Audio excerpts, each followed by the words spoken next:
This weekend is most watched gay movies and TV shows by Griffin and Spencer. Like,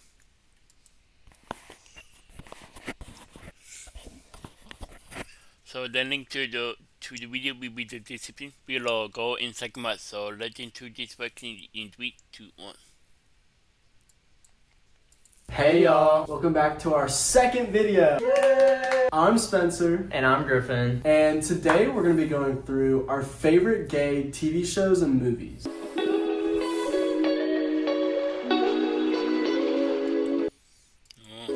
All of these are an absolute must watch. If you haven't seen them, by the end of this, I think you're going to want to watch them all. That part. Also, I feel like we need to tell y'all sorry for not posting this past week. I was sick. And we've been busy. We've been busy. We filmed an entire video. We own businesses. No, I don't have bookings. I work. Wow. I have. You got a job? Baby, I own businesses. Yeah. Wow. We filmed an entire video this past Saturday, and it was terrible. It was rough. Terrible. Quality over quantity. Snaps, baby. I think we should get into it. Let's jump right into it. First movie, Call Me by Your Name. If you've been watching us for a while, I seen the movie before. But the problem is, I did watch all the way through, so yeah. It will be like if you want me to finish the movie, Call Me by Your Name. It will be like. you know that this is one of our favorite movies and also one of the reasons Spencer ended up coming out. Yeah, it was very influential in my self-acceptance journey. So Call Me by Your Name follows Elio and Oliver through a summer in northern Italy, and I think it's 1983. Oliver is Elio's dad's exchange student. I think he's like getting his master's degree. He's studying with them for the summer. And Elio is basically witnessing this entire thing, and there's like a revolving door of students each summer. At first, Elio is kind of like, who does this guy think he is? Like, I can't really stand him. And then it turns into this amazing love story that is built on so much foreshadowing. Basically, a lot of actions, not words, if that makes sense. It's also very nuanced in that you kind of have to read between the lines. I remember when I first saw it, I didn't understand a lot of things that were going on until I looked deeper into it and even read the book.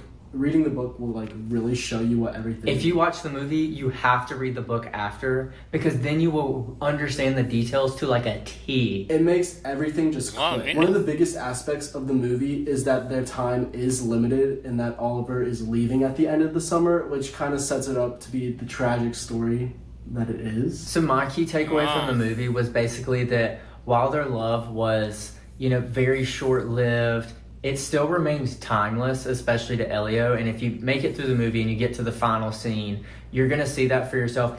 It takes your heart out, stomps on it, drags it through the mud, runs it over with a Kia Soul, backs over it with a transfer truck.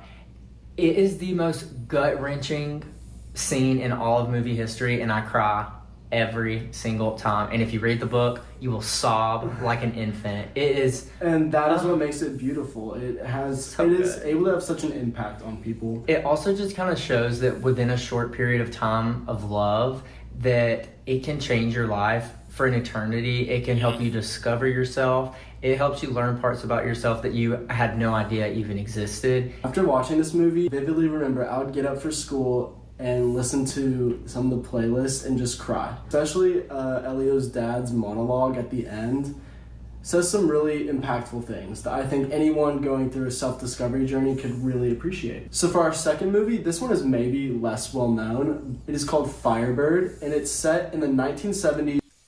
Firebird. I don't think I never watched the movie. So comment down below if you want me to watch the movie Firebird. Comment down below. Soviet Cold War era. It follows Sergei and Roman as they navigate a blossoming relationship while in the military in an environment that condemns homosexuality, and it's also punishable by law. during all this. Very much not allowed, and they have to keep it secret and try to navigate that. But the story becomes really complicated. I'm not going to get too much into it, but Sergei's best friend Luisa is also seeing this man, and he's basically keeping up the facade because he has no choice, because like otherwise they're spending all this time together. There's some narcs out there. So yeah, it has a tragic ending, which is a common theme among a lot of these gay movies. And y'all, the ending is so unexpected. It's so good. And it really, I'm not going to say what it does to you because I feel like that kind of gives it away. But you don't think this is going to happen. I would say one of my key takeaways from this movie is it highlights the toll that repressing your identity takes on you and shows the lengths that gay people have had to go through throughout history, really. It has to do a lot with resilience and like fighting depression, anxiety, and like all these things. I mean, obviously they don't say it outward. It's like a read between the lines what they're battling. But it is just overall like a powerful love story, and I think everybody should watch it. Yeah, and while not as extreme for a lot of people in today's society, I think those themes are very relatable in some sense, in that we've all kind of felt the toll of hiding who we are and how we feel. And for our next movie, we're going to talk about a movie that is definitely a little popular, but some of you... Just a little. Some of you may have wrote it off as been like, oh, this... Everybody says blah, blah, blah about it. Brokeback Mountain. This movie... Brokeback Mountain. And once again, it's the other movie I've never seen before. So far, the only movie I've seen was Call Me by Your Name. Yeah, I never was Fortnite or Brokeback Mountain. No. So I'm good. trying to Brokeback Young Mountain. Yeah. And being a little fellow country boy myself, this movie hit home so hard, especially like just like the setting and like where I grew up. And if you're a small town boy like me, this movie is going to absolutely wreck your world. And obviously a theme for all these movies is that they wreck your heart. I don't know what to tell you, y'all. I didn't write the scripts to none of these. No, Lou? So basically the plot of this movie is it's set in Western America, and Jack and Ennis are these two cowboys who were sent up on a mountain together. Like a working ranch. Yeah, like a working ranch. They're herding sheep, I think. Yeah, and they're basically like taking turns and they're alone watching the sheep. So they're not spending that much time together at first. And then something brings them to start camping together. Things just kind of go from there. After that, it follows them throughout the decades that come. Mind you, they're both married. Kind of follows what happens when time and circumstances separate two people who have a deep bond, and it's almost a right person, wrong environment, maybe wrong time, wrong everything. This movie kind of follows a time when in America that it was severely frowned upon to be gay. People would do things to you, like basically you would be treated so unfairly that like if you came out, your life was basically ruined. And I think it's set in like the 1960s. It shows how damaging unfulfilled love can be and what that does to a person over time. I also think it really speaks to conforming to masculine ideals. One thing I love about this movie is the extreme love that it portrays. Like a lot of these movies are like a read between the lines, like it's subtle.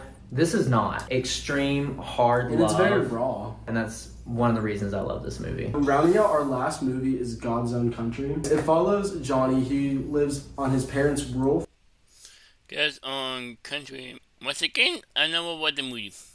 No. Farm. And one day... So, drop a like if you want me to watch the movie. Drop a like. George comes to help them out on the farm. Johnny's very repressed. You can tell that he hasn't really opened up with his sexuality basically at all. Self-isolation. Working like all the time. And so George comes and he has these sort of feelings towards George.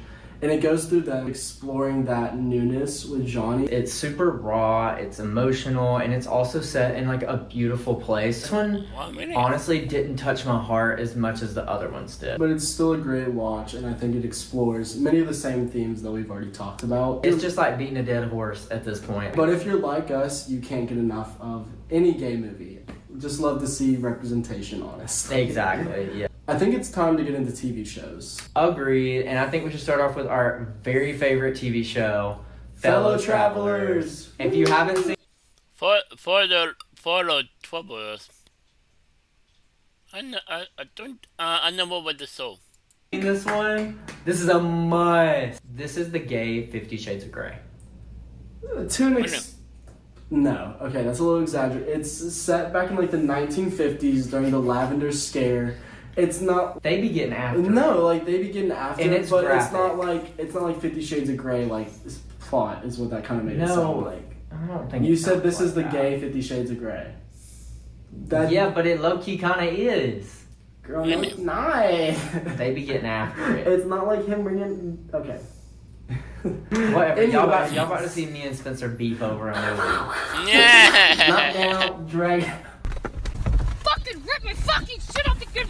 So the TV show follows Hawk and Skippy throughout mid-20th century America during the Lavender Scare, where gay individuals in the government were persecuted and fired from their jobs, essentially. One of my favorite things about this TV show is it follows their love over like a long period of time. I think it's even decades. And it kind of just shows how while their lives transform and how they change as people, they keep coming back to each other because it's what they know, it's what they love.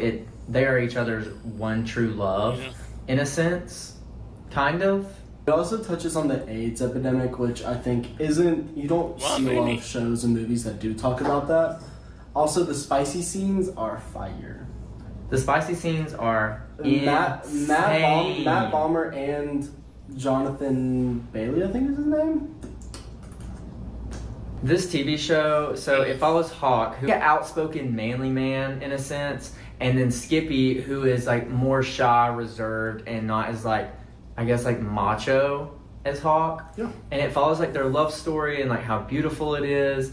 But one of the main themes that it touches on is time apart and like how changing over time, and it also hits on politics a lot, which y'all are probably gonna watch the first episode and be like, y'all, what is going on? Make it through that first episode, just the first 30 minutes, and you will be into it. I can assure you that, because I was not into it for the first like 30 minutes. Oh my god, ow. Well, we'll finish the episode back here, y'all. The emotional depth in this TV show is out of this world. It is probably my favorite gay TV show to exist, period.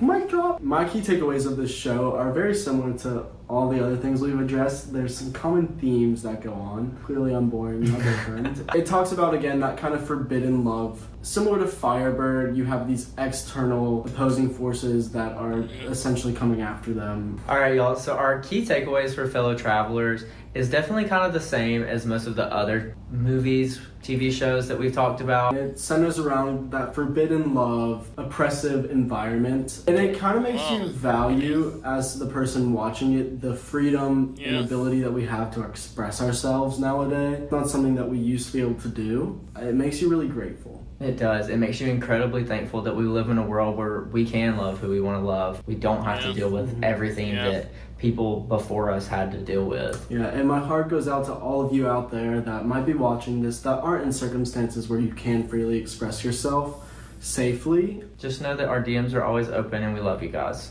And for our final show, I've never seen this show, and I know it is wildly popular, so some of y'all are about to be like, Spencer, oh, wait. you never watched that? So our next TV show and last TV show is Heartstopper. What's up, How about that, so? I'm currently on season 2 right now. That is a good show, yeah. Heartstopper is a good show. I really like it, yeah. And I know y'all are going to be like, Spencer, you haven't watched that? You haven't watched that, Spencer? No, he hasn't. I've tried to get him to watch it. He says it's like cheesy and corny. Pause. Really? You haven't watched it without me, keep in mind. Because you wouldn't watch it with me. Wrong. He started it without me, and therefore, yeah, I mean, I just didn't watch. I'm not gonna lie, guys. I did not start it without him. When season 2 came out, I was like, we can rewatch season 1. And he was like, no, I don't want to watch that. That's cheesy and corny. Maybe if enough people comment, tell me to watch it, I'll watch it. So Heartstopper is about 2 young boys. I think they're in high school. They are in high school. One of them is like, knows who he is. He knows his sexuality, and that's Charlie.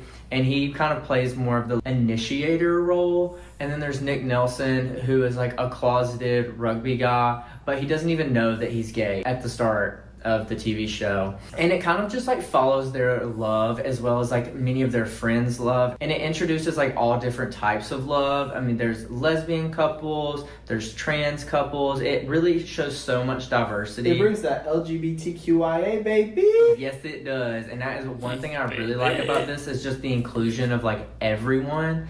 And it's so good. One of the main reasons I think this is so good is because it's not like tragic, it's not heartbreaking. I mean, it definitely has its moments. It definitely has its moments where like it rips your heart a little bit. But it plays on high school love, first love, young love. It plays on like all the things that we all kind of hoped for like when we were younger, and getting to watch, you know, this little friend group kind of experience everything together. It really pulls you into the scene of what you kind of wish you could have had. And I know that's how I felt watching it. Just being like, oh, like, you know, that would have been so great to have in high school. Like such a great friend group that's so supportive, as well as having like a great boyfriend. It's just, it's so beautiful. And I wish Spencer watched it because he's low-key my Nick Nelson. Love it. If you haven't seen it, you should definitely watch it if you want something to just like brighten your spirits, lift up your day, and really like take you back in time. Honestly, you're kind of selling me on it. That was a great description. Thank you. You really put your whole Griffithsy into that. Stop. What do you mean by that? If you haven't seen it, 10 out of 10, watch if you want to be happy. If you stayed to the end of this video, thank you so much for watching. We seriously hope you check out all of these movies, shows. I think maybe we should go watch Heartstopper now. I think we might should. Just want to let you guys know that we appreciate y'all so much and we love you. And if you ever need anything, please DM us. Our DMs are always open. We try to respond to as much as we can. We try to. It gets deep in there. It gets deep. So I don't think 3 of me could answer all of them sometimes. We love you guys so much, and see you next time. Bye. Wow, that was most watched gay movies and TV shows by Griffin and Spencer. The link to the video will be in the description below. Go and check them out and drop a like if you like, and comment below if you want to see more reactions like this one. And also, don't forget to comment below if you want me to watch the movie Portable Gas on Country. So, in Bug Mountain. Comment below. And subscribe if you're new. And click the bell so you can be notified when I upload in my bye. Wow.